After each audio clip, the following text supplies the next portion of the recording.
ಓಂ ನಮೋ ವೆಂಕಟೇಶಾಯ. ಯದಾ ಯದಾ ಹಿ ಧರ್ಮಸ್ಯ ಗ್ಲಾನಿರ್ಭವತಿ ಭಾರತ ಅಭ್ಯುತ್ಥಾನಮ ಧರ್ಮಸ್ಯ ತದಾತ್ಮಾನಂ ಸೃಜಾಮ್ಯಹಂ.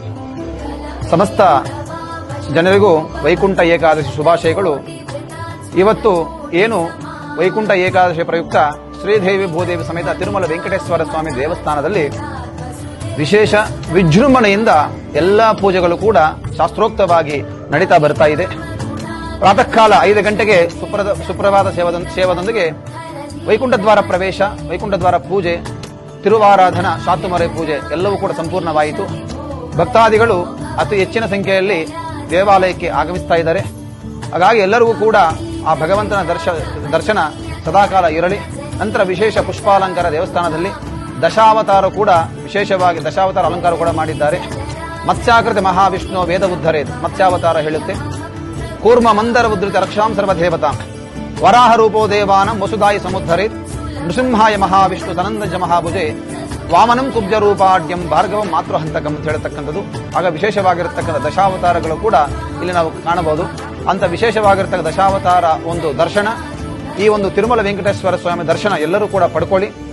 ನಾಡಿನ ಸಮಸ್ತ ಜನತೆಗೂ ಕೂಡ ಕಾಲಕಾಲಕ್ಕೆ ಮಳೆ ಬಿದ್ದು ಕಾಲಕಾಲಕ್ಕೆ ಬೆಳೆಗಳಾಗಲಿ ಅಂತ ಹೇಳಿ ನಾವು ಸದಾಕಾಲ ಕೂಡ ಭಗವಂತನ ಪ್ರಾರ್ಥನೆ ಮಾಡ್ತೀವಿ. ಸರ್ವೇ ಜನ ಸುಖಿನೋ ಭವಂತು. ಹರಿ ಓಂ ತತ್ಸತ್.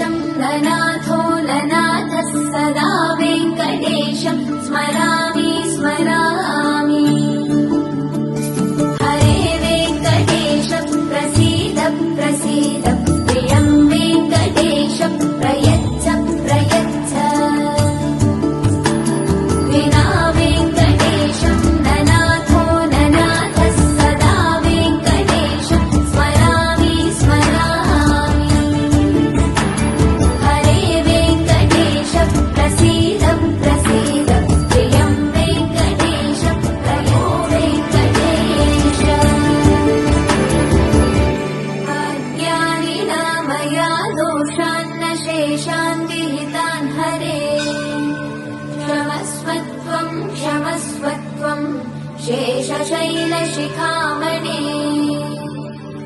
अज्ञानिना मया दोषान्न शेषान् विहितान् हरे. क्षमस्वत्वं क्षमस्वत्वं शेषशैलशिखामणे.